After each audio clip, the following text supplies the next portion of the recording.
Hey guys, welcome back. In this video, we are going to learn how can we fix volume issue on Reddit. It's a very easy and simple process and it works both on iOS as well as on Android. So let's begin. First of all, just open your Reddit app and let me just find a video. I'm going to scroll down. Okay, here so now we got a video, and as you are seeing the video is being played but we cannot hear any volume. So what you have to do is tap this symbol, as you can see over here. Tap on it, and by tapping it you can hear the volume. I am just turning it off so I can show to you guys how it works.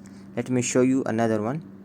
This is the second video and it's being played but we cannot hear any volume. So just tap on it.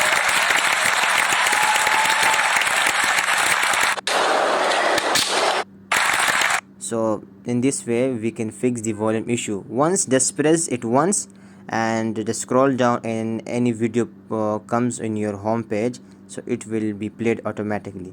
So this is the process to fix your volume issue on Reddit.